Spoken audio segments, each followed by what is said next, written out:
Hi everyone, welcome back to I've Been Thinking with Lee Davy. I'm now be doing these podcasts with Aaron Bell. Aaron is a councillor, person-centred councillor. That's right, Aaron. Yeah. And we'll be doing these obviously on a regular basis, hopefully. I've done today's podcast on myself. I've just recently been diagnosed with ADHD, and I suppose I don't know how I feel about that really. And I had a question in my head, and I was talking to a friend the other day, and this question came out, and I thought that's a really good title for a podcast. So the question was, what does it feel like to be neurotypical? And the reason I asked that question, Aaron, is because I always thought I was. And I'm not. I say I always thought I was. I know I always took in information differently. But I suppose it's for me to ask you today, and maybe you to ask me as well, about neurodiversity, ADHD, being part of that, of what that is and how does it work for you. Is that okay? Yeah, sounds good. Brilliant. Definition to start with. You just start with something, a definition. Mm-hmm. So, what do we mean by neurotypical? So, neurotypical means basically something like typical neurodevelopment and functioning of the brain. Looking at neurodiversity describes the population as a whole and recognise the diversity of different brains. And coming back to neurotypical again, a person whose brain functions are considered usual or expected by society. Got it off the NHS website, that one. Yeah. It's a really good point, though. It's by society, isn't it? By society. Mm. And I don't know, how do you feel about that quote, like in terms of society? An expectation of society of how it works, is it? Yeah, I suppose when you say by society, it means that there's inherent or built-in so-called rules by society of what a person is expected to be. And I suppose there's some obvious stuff around how you should behave and things like that, kind of pro-social behaviours. But what we're talking about today, I think, is more subtle things, like in the way we communicate and the way we learn and the way we experience the world. And all those sorts of things. Yeah, that makes sense. Just coming back to the kind of the diagnosis, this week, it's been a bit of a tester for me. Mm-hmm. I've been taking, I'm going to try and pronounce this, lisdexamfetamine. Elvance would be the product name. Yeah. It's my 8th day on it, and we met up last week, didn't we? It was about 7 days ago. Last Sunday, wasn't it? Yeah. Oh God, I felt weird. You just really strange. Just started taking them, and it was a really weird feeling that day. So I've this week's been up and down really. Mm-hmm. So part of the week has been kind of levels of really clear thinking. There's also been parts, especially at the start, of massive amounts of anxiety. I feel like there was a ball in my chest for most of the week, like this big ball of air. I even took an inhale thinking of it then. It's not very nice. We know anxiety is not a great feeling. And I suppose as the week's gone on, my body's getting used to it, I think. Mm-hmm. And I don't know, why did I take drugs? I think that's a question I want to kind of ask myself. Well, just before you go on, I was thinking, like, the level of anxiety you had, was that much more than your typical baseline of anxiety that you would have on a day-to-day basis, if you do indeed? That's a good question. That's a good question, actually, yeah. What I'd say is the physical symptoms were probably more. Right. But the overthinking wasn't there. It was like, it was just the physical element of anxiety. Normally anxiety comes with the thoughts and and there were still some thoughts, but they were definitely less. But the anxiety was higher. So it was a really strange, weird feeling. I'm trying to compare it to something. Because you couldn't, like, if the thoughts are there, you can at least think, okay, I feel anxious, the physical symptoms, because I have all these thoughts, and those two go together. But if you don't have the thoughts, you just have the physical symptom, then that can be quite... I imagine that might even cause more anxiety if you don't know why you're having it. Yeah, I suppose, yeah. Yeah, possibly. Yeah. Possibly. Yeah, I didn't think of it that way, but yeah, that would make sense, actually. Because it's a little bit scarier if you have a feeling you don't really know why you're having it. Yeah. You know? Very true. Yeah. And I think, although part of it, I knew I took a drug that was different to my system, so I could think, well, this is a drug. Right. So the thought, that was the thought, wasn't it? The drugs are causing this. Really lacking energy in the afternoons. Mm-hmm. But at the same time, and this was kind of like day maybe 2 or 3, now in work, I could focus within that time though. And that felt new and different. Yeah. I got quite a lot of work done. Where most of the time I'm overthinking. And everything kind of gets on top of all these different tasks I've got. I could focus on one of them. Right. And that was a new thing you weren't familiar with. That was a new thing. And I look at other people, and I know the questions say, what does it feel like to be neurotypical? That's possibly one of the things, is sometimes, I mean, everyone can get, I know, a certain amount of tasks, but it felt like I could never do that. Right. Bar the days where you've got this, I can't think what the word is now, when you're just totally zoned in. Flow. Yeah, so you've got this flow state. There's certain days where you're overly into it. My brain's not working, it's not letting me have that word. Okay. That's fine. This tends to happen a lot as well, word blocks. Right. So word blocks get stuck. So I suppose what I wanted to talk about as well is how, because I'm a coach, life coach, within sessions I do get word blocks still then, but I tend to use like visuals. I tend to use like I can't think of the word's not there, but I tend to use like a visual in the head and explain that. Does it feel like that? And it works really well. Yeah. And I imagine people, your clients also relate better to that, because it's not something, it's not just words, it's something that you can imagine in your head. Yeah. I mean, before this session started, Aaron's got quite a lot of books in front of us. Yeah. He reads a lot. I do too, but we do it very differently. Yeah. So I've got lots of audio books. Mm-hmm. The written word sometimes, especially in text like the text we've got in front of us and the text we read, like your professional and personal development kind of text, it's really hard for it to sink in. Yeah. And I suppose being neurodiverse, as I know I am now, I can't be doing one thing at a time.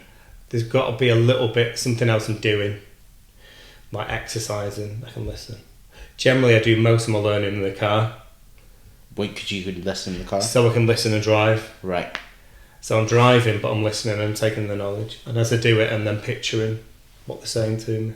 Well, we were talking about this just before we hit record, and as I think about it now, I've tried audiobooks before, and if I do what you're talking about, and I do it as well as going to the gym or doing something else, I don't take in the book. I don't learn. What you're saying is the complete opposite. You need to do something else so that you do take it in. Yeah. For me to take in an audiobook, I have to just listen to the audiobook.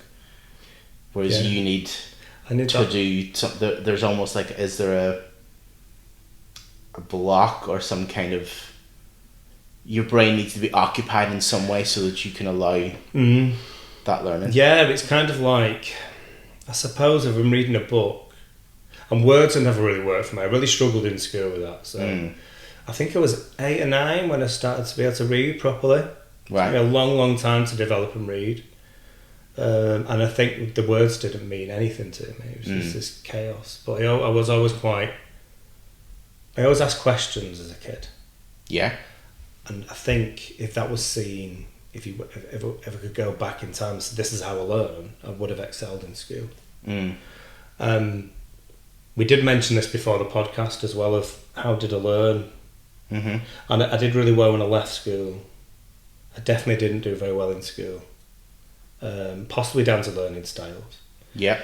Went to uni, graduated. I love studying. I absolutely love to learn. What did you do at university? Sports science. Yeah. So I studied sports science at uni. And it was something I'd never thought I'd do. And as I look back and how I learn, it was through discussion. I love the kind of talking to other people about something. It'd get my brain ticking, and then I could go and use it.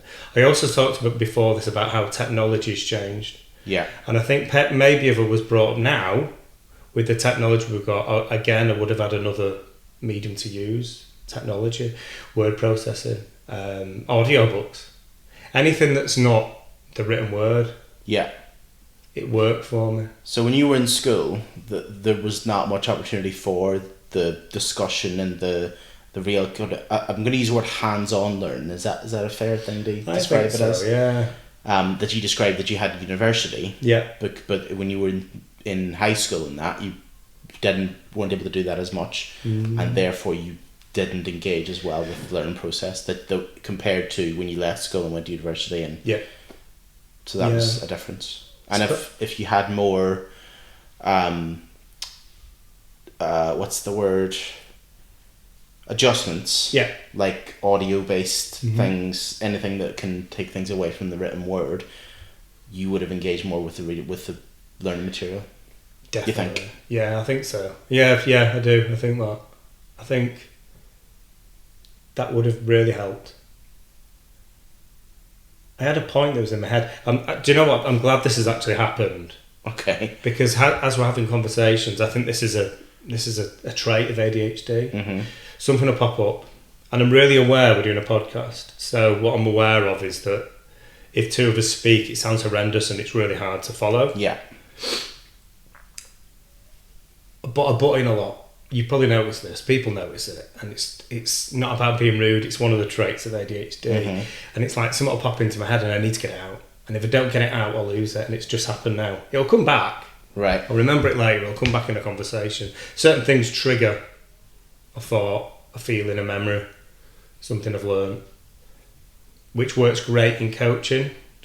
Perfect. Yeah. Because it's not planned. It's not structured. It's just there. Boom, boom, boom, and it works for me. But I do tend to get lost in conversation. I can have a conversation with somebody, and it could be a really simple, normal conversation, and I'm thinking, what's my point? Like, what am I even saying? Well, I don't know if this is a conversation. No, we should have this conversation on the podcast. I'm just thinking, like, what is like, in terms of me sitting here having this conversation with you, and if we do this again, if you have a thought or divert or something like that and you do butt in, is it better for me to allow you to butt in or for me to not? And you might not have an answer to that question. No, again, it's a good question because it's got me thinking. So somebody I was talking about this to somebody at work the other day, actually. I think it's just to recognise it's who I am and it's okay. Yeah. I'm not being rude. If you know me, it's fine. So both would work. Or it might be the fact is, can I just say this? Can I just stop you and I know you can probably stay where you're at. Maybe if we both had ADHD and you know it actually helps sometimes. Yeah. Because you both do it anyway. But yeah, I think it's just recognising it's something I do. Okay. And it's not me being rude. I hate the fact that there's definitely a judgment there for myself, actually. Thinking, oh God, I've done it again. Because what that does is stop me thinking. And we don't want to, it's that stopping of thinking. And maybe that's what happened in school. It's like, do as you say, stop talking out, blah, blah, blah, blah, blah, blah, blah. And then my brain's going, I'm stupid, I'm thick. Switch off. Yeah. And have you started the process of like unlearning that, like those judgments that you've made as a result of your experience up to this point? Yeah. We all have our little demons, don't we, from the past that we have to work on. That's definitely one of mine. Is definitely kind of being seen as stupid. I know I'm not. well, part of me knows I'm not, but other parts of me still believe that. And we kind of look into, I'm going to go into that, although I like Steve Peters' book, it's in front of me now, I can see it, there's a chimp paradox. He talks about like the chimp and these gremlins and goblins that were attached to these things in the past, especially below the age of 10. They kind of stick, don't they? Stuff that you struggle with, maybe reading. I said before the podcast started, I'm not ashamed of saying this actually, is I couldn't read till I was 8, and I really, really struggled with the written word. And then to get to a stage of going to university and reading academic text. Just quite sort of high end. Yeah, there was a judgment from it, and it was judged, I think, by teachers. And these judgments are brought in from external sources, aren't they? From other people. Yeah. Even from like parents. They don't mean they're even doing it. It's just kind of, oh God, there's like a fear. Why can't it read? Blah, blah, blah, blah. Yeah. Yeah, and that kind of, for me, was like, academia was never going to be an option. At that stage of like, you cannot be an academic, you can't go to university, you can't do this, there was a lot of doors closed. It's like these, so you're going to go into a manual job. But then I went into a manual job after leaving school and it wasn't right for me. I hated it. I love being around people, I like talking, I like asking questions. So I suppose then to go to uni and then know I could read text. And I can read text. I do prefer audio books, but it'd have to be in my own time. And I did have my own time at uni because you're completely in charge of it, aren't you? And I could break the text down into small chunks and make sense of it. That definitely fought this little goblin that was attached. Not fully, because it's still there. Yeah. And I think it'll always be there. It's just to recognise, okay, that's one of my self-talks. And then reflect and go, this is what you've done. That helps. That works for me. Like remember what you've achieved and provide evidence against that thought. I think so, yeah. You know? Yeah, just to realise that, look, you've done this, and this. It brings us sort of nicely back to, we kind of started before, but how we learn and develop individually. Like, how do you approach learning now? How do I approach learning now? I've got to have an interest in it. Yeah. If there's no interest, and I think you nodded there, so I'm going to ask you a question with that in a sec. I'm going to throw it back at you. Okay. So that nod tells me that you do that as well.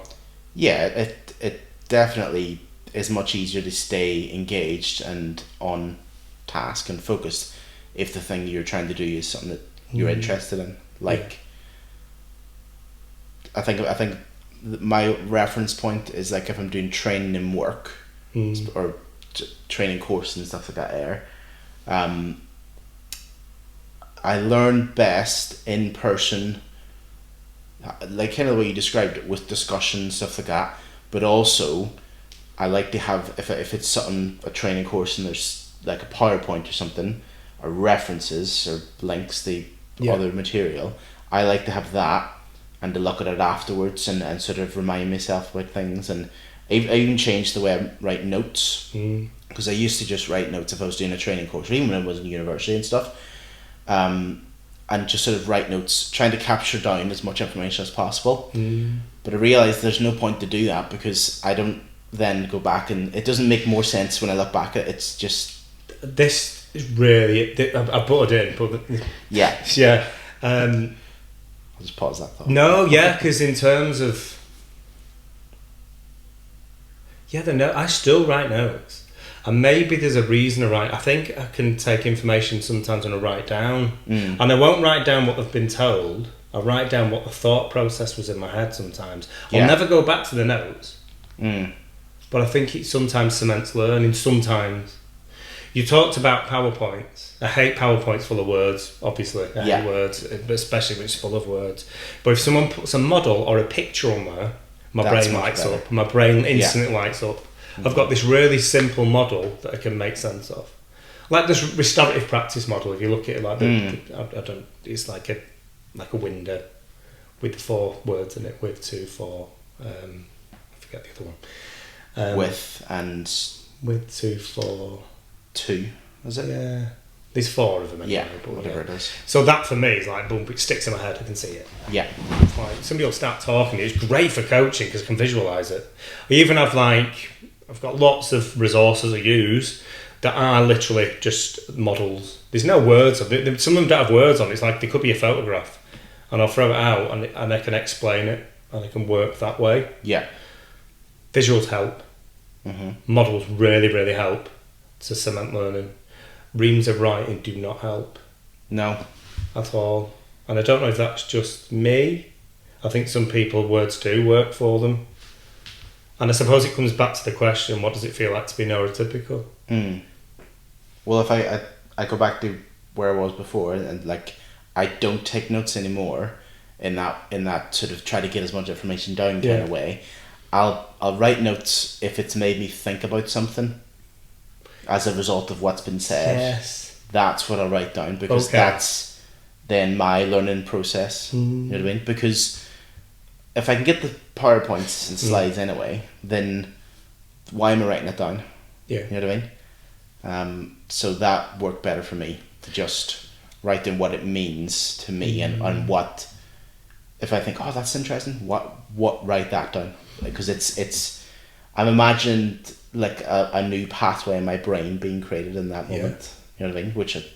That's a really good way to say it. Typically I've literally just visualised the pathway in your brain that's diverting off, and that kind of sticks with me.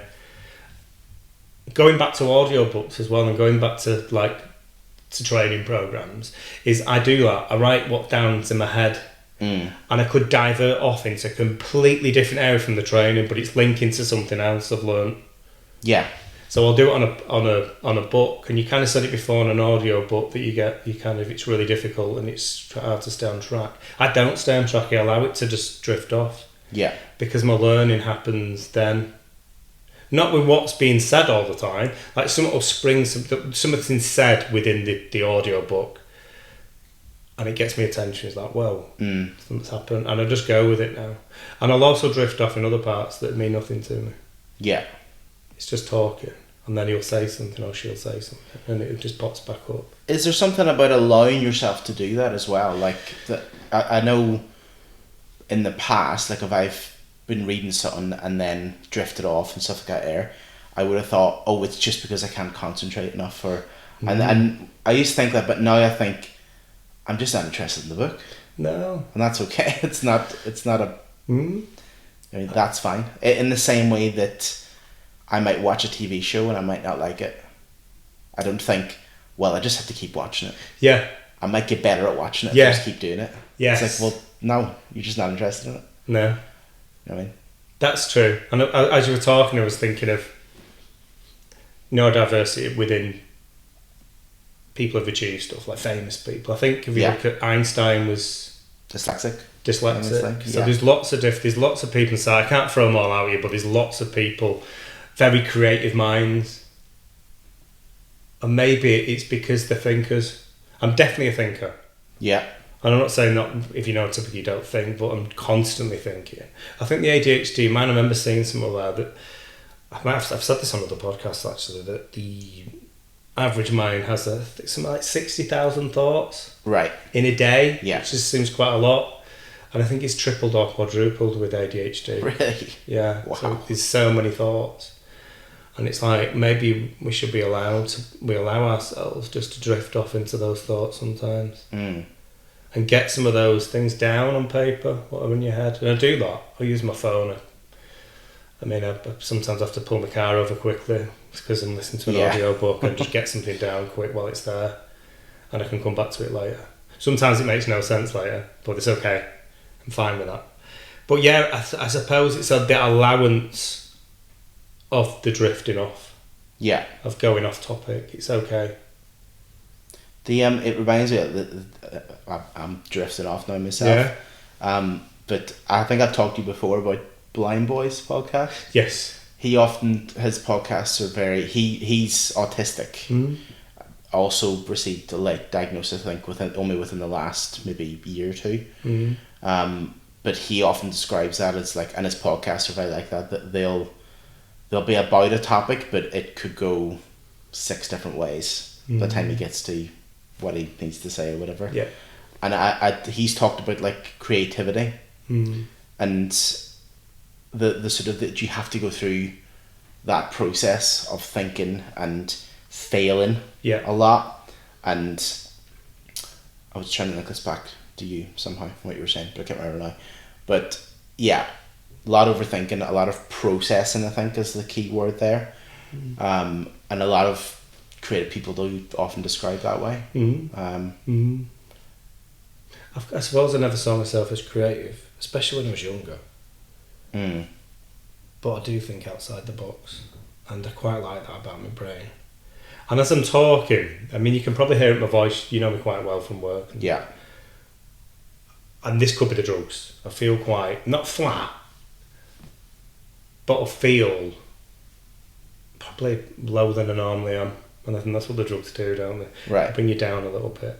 They actually heighten you, but for an ADHD man, they actually brings you down to where you normally are. Yeah. But is it affecting my thinking? Is it affecting my creative thoughts? I don't know. This is something that I wanted to know from the drugs, and I suppose part of me taking these, because I know I can cope, because I'm 44. I've been diagnosed at 44. Yeah. Halfway through my life, probably, hopefully.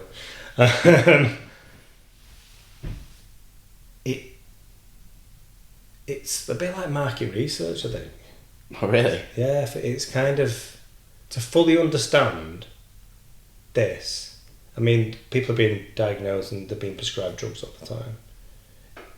Is it right? Is it wrong? I don't know. And I suppose you can't have an opinion of something unless you've done it. You've done it. And there's been, and can we go to the stigma actually of this now? I know we're bouncing all over the place, but that's how my brain works. No, I mean about the stigma of the being diagnosed, and I've got friends who are currently doing the assessments, and I know some are struggling with it, thinking, oh God, then there's a shame attached to it. There's also, I've been said by quite a lot of people, it's like, why do you want it? It's like, why do you want to be diagnosed? Yeah. What is it? You're 44, you've done all this. And for me, it's discovery again, isn't it? It's those questions I love to ask. I want to ask those questions of myself. Of why did that younger me really struggle? Whereas I got older, I didn't as much. I'm not saying I didn't struggle, I still struggle, but I achieved. It's to gain wisdom of me and who I am. Yeah. And how I work. Is it affirming, do you think? Do you know what? I don't think it is. I think it's understanding who I am still. And I think we should always work on ourselves. I've done so much work on myself over the last 5 years to understand who I am. I know my values, I know what's important to me. I'm pretty confident in who I am. I'm definitely a confident person. Yeah. I'm confident in what I say. Absolutely love working with people. And I know it's where I should have been. I like being inquisitive. I like asking questions. Questions are important. I suppose what I'm thinking, like when I say, is it affirming, like all of those things you're thinking about and the things you just said, they may be a part of ADHD or they might just be your personality. Maybe a little bit of both. Probably definitely a bit of both actually. But the things that you struggled with and the things that you thought about and you thought, why does my brain do this? Why does my brain do that? Does it give clarity? Right, I get what you mean now. Those thoughts. Yes. Like, oh, now it makes sense. Yeah. It's because I have ADHD. There's an allowance, isn't there? Do you know what? Actually, let's go back. Right, I've got... they gave me a diagnosis about a month ago. Right. About a month ago. Yeah. And I was sat there and there was this feeling of excitement that come up. Like proper feeling of like, oh my God, this now makes sense. Like I knew before, but to just somebody say that it was really high as well. I think it was 9 out of 9 on both the hyperactivity and the, what's the two? Hyperactivity and attention. Yeah. Yeah. Both like right at the top. And I kind of came out and told people, I was in work at the time, And they went, yeah, we knew. And I suppose I did as well, really. It's like, I went on some training and it was like, oh God, I looked at the traits and it was like all of them. Right. And it was shared traits with autism as well, all of those shared traits, every one of them that I do, or have done. As a kid, very outwardly hyperactive. Really low concentration levels. As an adult, it feels like it's flipped. I feel hyperactive internally, but not always seen as hyperactive externally. I can move about some days, and I can really notice it, especially on a video or a photograph. I can kind of see my hyperactivity. I've actually been said by people how calm I am. I've said, wow, you're really calm. No, I'm not. There's this underneath. It's like a massive storm some days. But as a kid, I was hyperactive. I was actually hyperactive, bouncing around. I weren't allowed blue Smarties. I weren't allowed sweets that were high E-value numbers because I'd be all over the place. Well, that just got me thinking, actually, and it's probably not something we can comment on as two men, but unless you know any women who have ADHD, but the way you described it there in your adult life, where it's flipped, you still have the hyperactivity stuff, but it's all internal. That's what a lot of women talk about when they have ADHD. That's interesting. So it's not, as far as I understand it, they don't have the trait of the physical hyperactivity the way that boys do who have ADHD, but they have it, but internally. So it's the overthinking and all that. It's sort of hyperactivity on the inside, and that's also one of the reasons that women are famously underdiagnosed with ADHD. Yeah, because it's really under-researched and presents differently. I know a few, the two friends who are actually being assessed are both female, and that is, they've said the same thing. Actually, one's quite hyperactive externally, and the other isn't. She's quite... There you go. Yeah, she's quite actually, and it is about thoughts for her. Well, it just got me thinking, like, to go back a little bit, you went through childhood and, yes, struggled, but seems like you found your way in the end.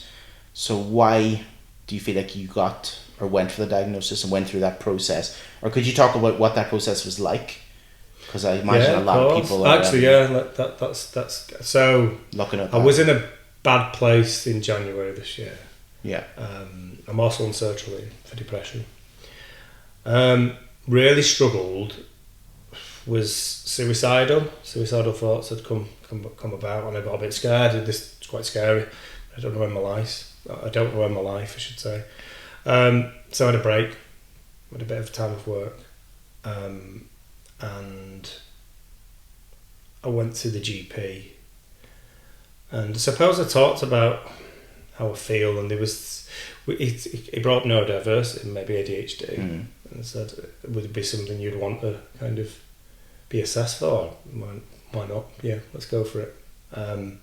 So they went through Right to Choose, the website, and I know people always think it's going to take years and years, like 10 years, some people say, waiting this. I got onto the website, went to the doctors and they run through the form with me, which is helpful. So I'm really great at talking. Sometimes struggle with getting stuff down on paper. It could be the written word again, as opposed to reading the word. Got it down, got to choose somewhere, and it said it was like a 3-month waiting list. Okay. It took a bit longer, it took 6 months. So from January, and I've been diagnosed in, was it the end of September, October this year? So not a long time. Lots of questions.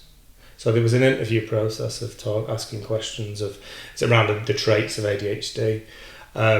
Then you had to fill this document out, which was an absolute nightmare, and it probably needs to be looked at that. So if you got ADHD, you don't want a document that's full of questions, hundreds and hundreds. It felt like it was this amount of questions, and you couldn't save the document as well, which was an absolute nightmare. Yeah. You then get a family member to do a similar questionnaire for you, and you send it in. You then go back, and they'll ask you some more questions, and then you get, a few weeks later, you get your diagnosis. I know it's different for each kind of one of these organisations, one of these surgeries that carry it out. Right. What's interesting in thinking that, though, of you were talking about female diagnosis. It feels like I've got a friend. It's taken a lot longer. It's taken a lot longer for them to get the diagnosis. Now I don't know if it's just the organisation I went with are a bit quicker, or is it because it's so hard? It's a lot harder to see with women over men, or boys over girls. I don't know why the process would be any longer though. It might just be their organisation, like you said. I think there's a different set of questions. I think there is. Now I don't. Okay. I can't. But I'm pretty sure because it's seen differently, like you said before. But yeah, that was a process, and it was quite short, really, from what I imagined it'd be. And I suppose it was the training that triggered that. Like I said before, I went on training of having those shared traits, and thinking I kind of want to know. I really want to know what's happening. If this is me. Yeah. And yeah, so that was the process.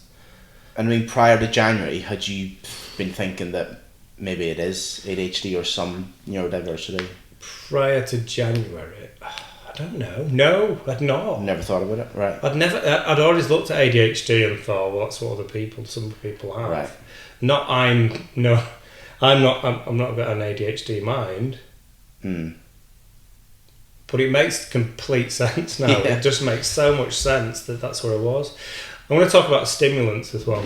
Yes. So the drugs I'm on are a stimulant. I said it before, lisdexamfetamine. I'm on to stimulate your mind, which seems crazy, doesn't it, with a mind that's overly stimulated, that they give you a stimulant. But if I think back, I go driving to work with my cup of coffee in the morning, and this is before I was on sertraline as well for depression, and this could be linked with the sertraline, possibly. Drinking coffee in the morning, I had a 20-minute window where I felt normal and relaxed. Right. Yeah. And it was the nicest feeling. I just remember thinking, wow, my brain's working. So that's where my thinking was done in the morning. As soon as that wore off, bosh. And then I'd want more coffee, and I'd want more stimulants, and I'd want. Do you know what the drug is doing in your brain? Is it like raising the level of dopamine that you have in your brain? Yeah, dopamine and serotonin, I think. Right. I'm thinking these kind of your kind of hormones that make you feel better. Yeah. Because I know I've read I don't know if you've ever read, it's over there as well, Atomic Habits. I've not. Well, one of the things it talks about in that book is dopamine. It's the sort of pleasure hormone, but it's not actually it's the pursuit of pleasure hormone. That makes sense. So the way you described it there, the stimulation, and even before this recording, you were saying about the things you would do to get that feeling. Yeah. So back when I was younger, cocaine was something that I'd go to as well. Right. And I remember thinking when I was on cocaine, I was like, oh my God, my brain's working. And this isn't me telling people to take class A drugs, because it's definitely not the way forward. There's definitely massive negative effects with it. It was just, this stimulant allowed my brain to work.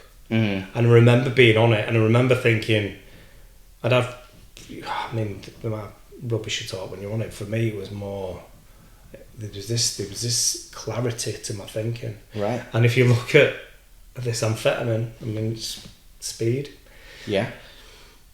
Is it doing the same thing? Is it just allowing your brain? Somebody said to me that somebody who has an ADHD mind, especially when you're in that hyperactive mode, because you can bounce between each. Hyper-focused, that was the word I was trying to think of earlier. So if you're not hyper-focused, you are, like us in this room now, the ceiling would be where you'd reach for you. Yeah. With cocaine or with coffee or anything that's a stimulant. For me, I'm through the roof anyway beforehand, so I'm way past the roof. Right, so your baseline is my baseline's higher. Above that. So right. When I take I think this is how it works, when I take something like an amphetamine, any stimulant, it brings me down to the roof with you. Oh, okay. So I'm still higher than you, sat on the sofa right now, but I'm much lower than I was. So it takes. I'm to go back to the visualization thing. I'm imagining like a cylinder of water. Yes. And there's a line. Yeah. And once the water or the dopamine hits that line, you feel the good thing or the whatever it is. But the way you described it is that your line is higher, so it takes more dopamine to reach that level. But the drug that you're taking reduces that baseline. That's a really good way of saying it. Yeah. So the line comes down. Yeah. Yeah. So it requires less. Yeah. Definitely. Effort to reach that line. Definitely. I think so. I reckon so. Yeah. Or less, maybe not less effort, less stimulation. Yeah. Do you know, as I'm thinking, I'm bouncing around again, this is how my brain works, but I can hear my voice today, and it sounds flat compared to what, if you listen back to the podcast, I'm kind of bouncing everywhere. The volume of your voice. Different tones. Right. Up and down. I can feel there's a flatness today. And maybe we're 8th day, I think it may have balanced me out. And it's a time of day where the stimulant effect has gone down. So part of the drug, the first part in the morning, is a 2-hour window where you letting the drug into your system, and all of a sudden you get this. I can only explain it as your coffee kick in the morning. Not that first coffee you have, and you get this buzzing, like whoa, and you just want to talk to everyone. That's gone now, and it's brought me down to this flat level. And I don't mean flat as in I feel flat, just a bit further down, maybe at the ceiling now. Right. So I'm allowed to talk at this. But part of me is saying, I don't know if I like it. I quite like me being bouncing around. Yeah. I don't know if the drug's helping me with that. I quite like having an excitable brain sometimes. And does it take that creativity away? Well, is it doing that? I don't know yet. It kind of begs the question, like, what was your, I know you kind of partially answered this before, but what was your decision? You got the diagnosis. Why did you decide to start taking medication? Like I said before, market research. Yeah. I may have said this in the podcast, my brain. You said it earlier on. I said it earlier on, yeah. You want to try it. I want to try it. I want to understand it. I suppose I want to be an expert in it. I want to be an expert in myself. But maybe to help others. Yeah. No, not maybe. Definitely to help others. Yeah. Not maybe. I mean, part of me wants to possibly do ADHD coaching. Yeah. And to kind of get that. And what I love about coaching, and you've probably got similar thoughts with counselling as well, is you learn so much from people. Yeah. And we talk about the person-centred approach. You're not the expert in the room, they are. They're the expert. They know the souls so well, know who they are. You learn so much from people. Yeah, and it's really interesting what you said there about one of the reasons for taking medication was to learn and find out what that process is like for yourself and see if it helps you, but also as a learning experience that you could potentially pass on as a kind of... I think about when I was doing my counselling training, we were learning about empathy. Yeah. And it's one of those things that people say, oh, yeah, it's like listening to people, understand people's points of view and all that sort of thing, which it is, but I think it's a more active process than that. It's really trying to understand a person's point of view from their point of view. Yeah. Like, and part of that, I think, is what you're describing, is that if you have a similar experience, trying to understand really well your experience and how another person might experience that. Yeah. And that's a constant active thing, which is why you have to constantly learn about these sorts of things. Yeah. Like when you do coaching or when you do counselling, it's the same kind of thing. You draw from your own experience, and I think that's what creates empathy, is you draw from you. I can talk to my client and I can think, I understand or I can at least understand partially what you're going through because I've gone through something similar. Or even if you haven't. Yeah. Do you know, even you haven't, because we hear some awful traumatic things that have happened to people. And you can sometimes, I don't know, you can feel it. It's like you can feel it in the person. You can watch their eyes. You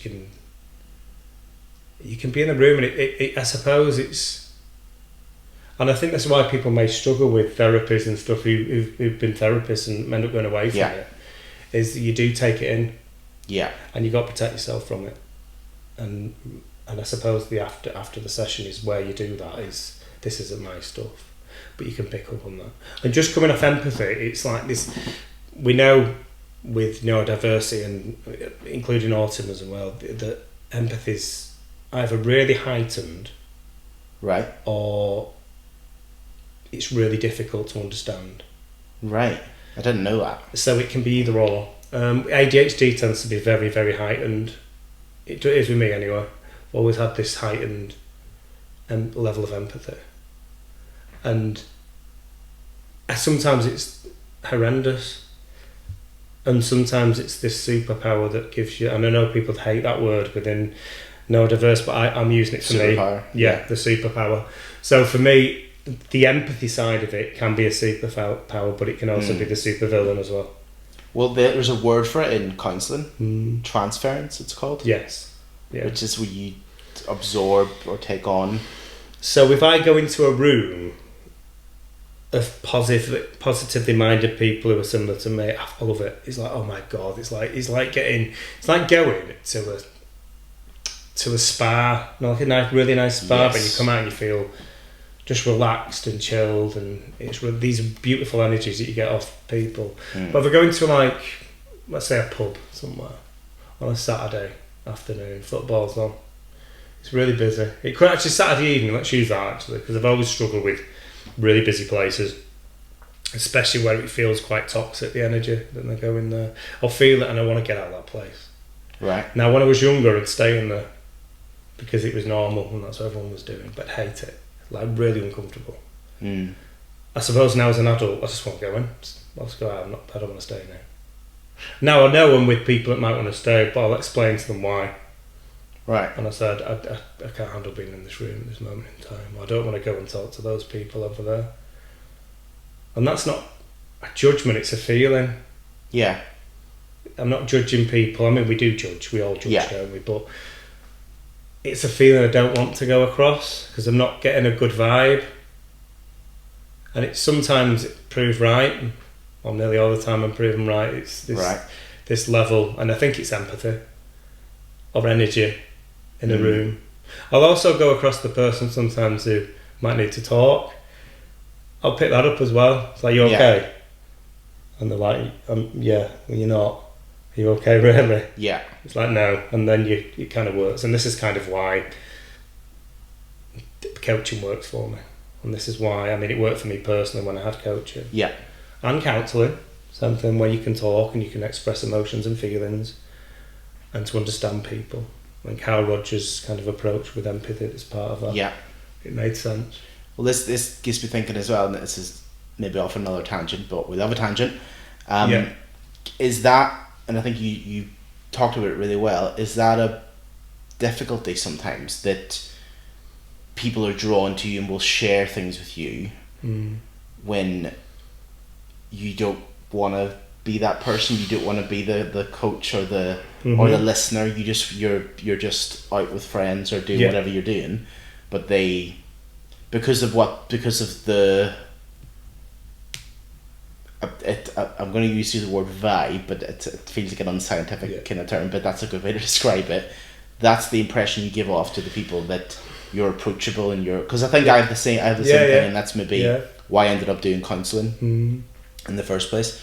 But I've had to learn how to stop people from doing that. Yeah. Because otherwise, I think when you do it in a professional setting, you've done it for a period of time. Yes. You have to get good at that. Yeah. And it's definitely, and sometimes it can come across like you're a bit of an ass, maybe. Yeah. And it's like, this is my time now. It's like I need to relax. I do this. Yeah, this is what I do. Yeah. I suppose it's a little bit like people who are trained in medical settings, if they're a nurse or a doctor or something. Yeah. And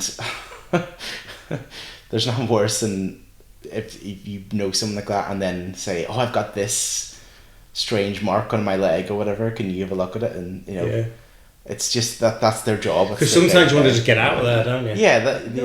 You don't. No. And it's not about me being. I suppose it's self-preservation, isn't it? Yes, absolutely, it is. It's you can pick up these little micro traumas off people, and you want to help them. It's not that you don't want to help them. It's like you can only help others when you're okay yourself. Yes.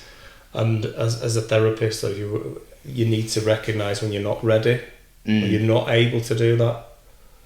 And And some people take that and can't do the job, and that's absolutely fine. And they go away and they do something completely different. Yeah.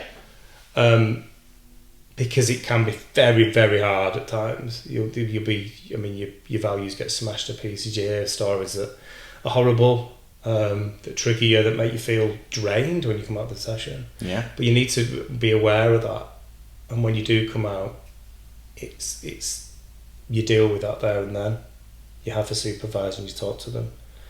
Also, I wanted to say the Mearns and Thorne stuff. So Mearns and Thorne came up with like a model, the configuration to self, they called it. Yeah. And we have all these different parts of ourselves. You said like you can be in this social setting and you don't want to be the counsellor. Yeah. For me, a coach is one of my parts of self. Yeah. So when I'm in work, I'm in coach mode. Right. Not all the time, but when I'm doing a coaching session, yeah. I'll go and I'll sit down, now I'm a coach. And that's partly a protection as well. It's like, you're the coach. Yeah. You're not Lee, social Lee, person who is in friends at the weekend or going for a drink or going for a meal. That's not you. You're the professional now. And he takes it on and he takes it away with him at the end of the session. Write those notes down. Right, coach, you can go back in your box now. Right. It's that even the way you describe him as he. Yeah. It's another person. They're definitely parts. Yeah, they're definitely these parts. And I'm not talking about split personality disorder. I'm on about. No. I feel we all have these parts, and they're there. And this is what Mearns and Thorne said. That they found that all these parts had a role to play in our lives. Mm-hmm. I've got lots. I do it. It's something I use in my sessions. Is let's have a look at your parts, and they kind of talk to each other as well. And there's that younger me that's there, the one who gives me quite a few negative self-talks, but also gives me some stuff, because I had a really lovely childhood of memories and security and my values that were built. But there's all there's conversations between them. And it's quite nice to use that within sessions of what would this person say to this person, what's that one saying to that. Like my coach would say, it's okay, I got this. You don't need to worry about it. It reminds me... a little bit of a tangent, but in Gestalt therapy, there's a thing called empty chair work. Have you ever heard of that before? Yes. Which is very similar to what you're saying, where if you have, it can be parts of yourself, or more typically it's relationships in your life. So if you have a challenging relationship with a parent, say, you can talk to the parent via the empty chair, and sometimes it's just talking to them and sort of what would you say to them if you could, or they couldn't talk back, or whatever it was. And then there are forms of it as well that you talk to them and then you go sit on the other chair. Yes, I was just about to say, I use this in sessions. You respond as the whoever it is.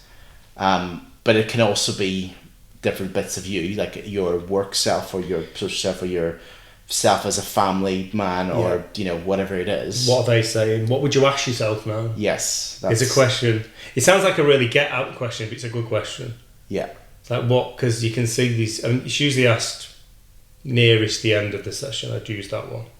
It's like if you were sat here now where I'm sat, and like you said, you can actually get them to sit in your seat. Yeah, and you're asking yourself a question. What would that question be? And it's literally looking at those different configurations. Isn't it?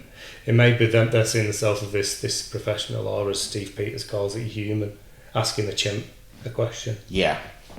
That self-talk. It's kind of challenging those negative self-talks. But yeah, it definitely helps that. It definitely split, and also splitting people up as well. I think of relationships in the past where I don't like that person, but the reality is I do like parts of that person. But there's other parts I don't like. Yeah. And it's quite nice to be able to separate that now and go, actually, I can live with that because of this. Because these are the parts that I really love. Don't like that part, but I really like these parts. Yeah, there's this is probably another podcast, this topic. Yeah, probably, yeah. But there's something about when you get into a relationship with another person, there's an acceptance of them as a human being, and their fallibility, and likewise their acceptance of you as a human being, and that you're probably not gonna find a person who's the perfect, if you can imagine a perfect partner, they don't exist. It's not real. No. But it also it's a little bit of a selfish thing to think about when you again, this is probably another podcast, because it's based on what you want and what it's all about you rather than a partnership of two people. Maybe that's why you know what I mean? Relationships, people struggle with them now. It's This it brings me on a little bit to I talked about like the School of Life stuff videos before, and the guy does it, one of the most popular videos on that channel. I haven't watched it in years, so couldn't tell you what it's about, but it's literally called Why You'll Marry the Wrong Person. And it's all about this kind of thing. I might show it after we finish. Brilliant. But that's going to be another podcast for another day. But I'm just looking at my list here. I think we've covered pretty much everything that we planned on covering, didn't we? I think so. I mean, in terms of, this is kind of, I mean, we may come back to this again in the future, because it's a journey, this, and I'm a week in with these meds, and like I said, I feel like flatter on a level at the minute. My brain's definitely functioning and working. As the more I've got into this podcast, I don't know if it's noticeable on this, people listening, but my thinking's got clearer and it's stayed on tangent. Right. At the start of this podcast, I was bouncing. Uh-huh. I'm not bouncing anymore. Interesting. So it is, and it is kind of this time of day where my best work's done. My logical thinking. It always kind of has been afternoon before the drugs anyway.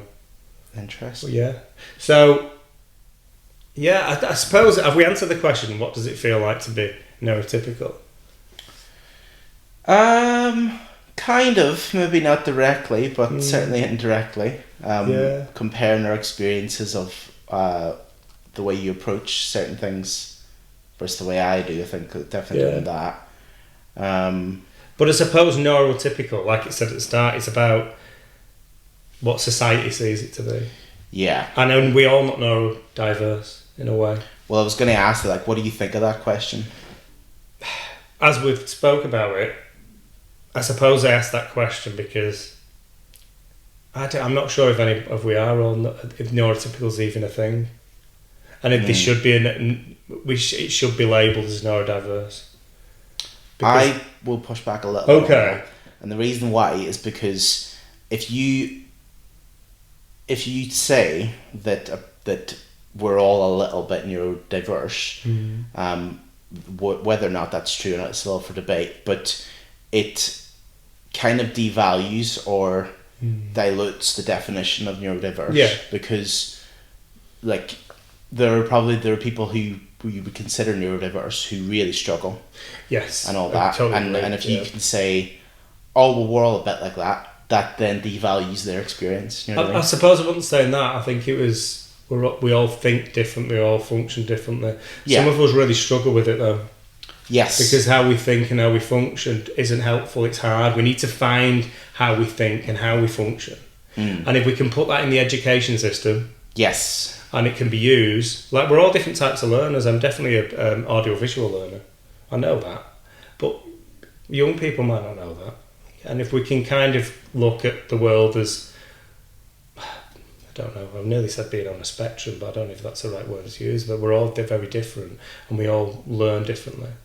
And if there's a way we can reach out to everybody equally at school and give those young kids and young people a chance to learn in a different way so they can excel. So it's about education being more easy to access and more open to adjustment.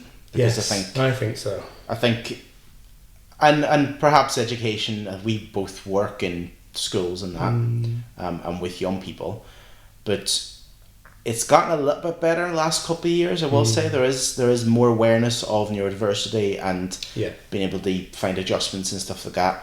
But not so long ago, it was the system of education is very strict and very one way. I feel it still is with certain schools. I feel we've got better with supporting people with ADHD, autism, dyslexia, all these kind of neurodiverse traits. but the actual schooling system isn't. We'll support you with it, but we're still going to teach in the same way. Right. We're going to be strict on how we teach. So this is a curriculum. We need to tick all these boxes. It's not a box ticking exercise for someone who's neurodiverse. So you think that the support's got better, but it's making adjustments to make it easier to access the system as it exists. Yeah. But what you're advocating is that the system should change. Yeah, it feels it has to change. Yeah, I agree. It has to change. Fantastic. We're going to leave it there because we've gone for an hour. That's decent, isn't it? Yep. An hour. Thank you so much, Aaron. We'll be back. Not a problem. Maybe we'll do one on configurations itself. I don't know. It's quite interesting though. We'll go back to that. Fantastic. Hope you all enjoyed and it was helpful to you, really. Anything we've kind of discussed as well, I just want to say that this is my kind of feelings and thoughts and my own opinion of me. And I know everyone thinks differently, they feel differently. We've just talked about neurodiversity. But yeah, they're my thoughts and feelings, as Aaron's are of his as well. But thank you so much for listening. We'll be back soon with a new podcast. But yeah, thank you very much. Bye now. Bye.